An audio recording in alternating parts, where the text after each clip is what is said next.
The protesters have blocked roads, they've stopped trains, and now they're grounding air traffic in Britain's capital. Flights from London's City Airport were delayed after activists from Extinction Rebellion caused chaos in the airport's airport's main terminal. Some stations sitting outside the entrance.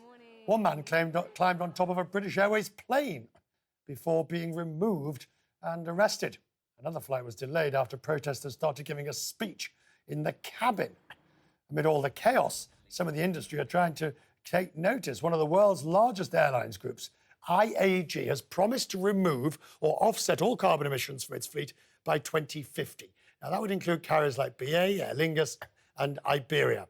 It's estimated the aviation industry is only about 2% of global man-made carbon emissions, but that number doesn't really go down because air travel is expanding. So if anything, that number becomes more of a threat of actually rising.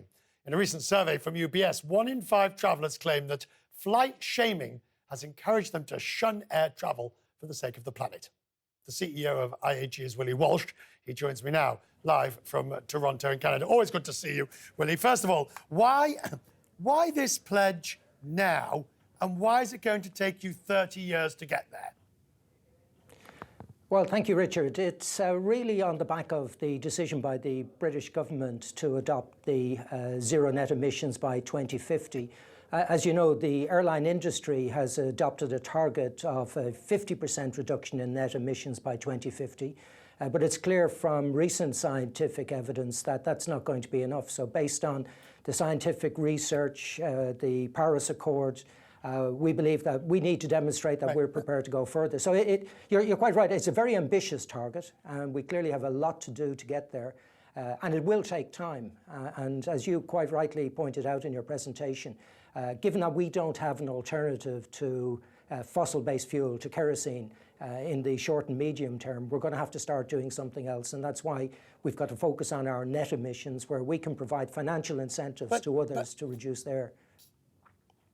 But the British Airways itself is going to go net zero emissions sometime in the next couple of years for the domestic flights in the UK. Why is it so difficult, since there are a myriad of carbon offset schemes, why is it so difficult to go zero emissions over 30 years instead of sooner? Well, what we're doing with British Airways is to go to offset all of our emissions from domestic flying, because domestic flying is currently not included in the international accord, which is called CORSIA, which deals with international flying. So we've gone one step further, and we've said, in addition to the offsetting that will come about through our participation in CORSIA, we will also offset our domestic CO2 production at British Airways from next year, 2020.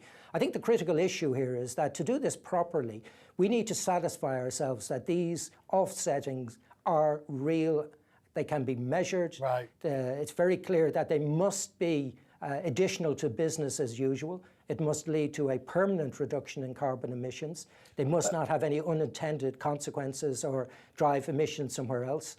And they must be capable of being audited to the highest standards. And that's why you've got to put these schemes in place. Right. They have to be available on a global basis. And that's the reason our focus is on net zero emissions by 2050. We've talked before, Willie, that the airline industry, to some extent, is on the back foot here. Flight shaming, Greta, all of these various incidents and protesters you saw today at London City.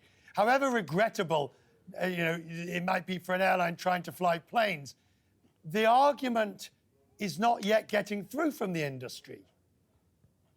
I think you're right, Richard, and you and I have talked about this for nearly 15 years now. We are doing a lot.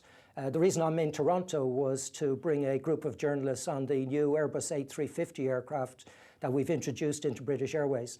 And I made the point yesterday, talking to these journalists, that this aircraft, which in our configuration carries 331 passengers, the fuel burn on the flight yesterday was 43 tons of fuel. Had that been on a 747, in other words, had we operated on the aircraft that it is replacing, the fuel burn would have been 70 tons. That's a 27-ton saving in fuel burn, and clearly then that's about an 86 ton saving in CO2 production. So we're doing a lot. we've just got to get that message out. But more importantly, I think we do have to address the longer term ambition and the vision for the industry to ensure that our customers can have confidence that we're playing our part.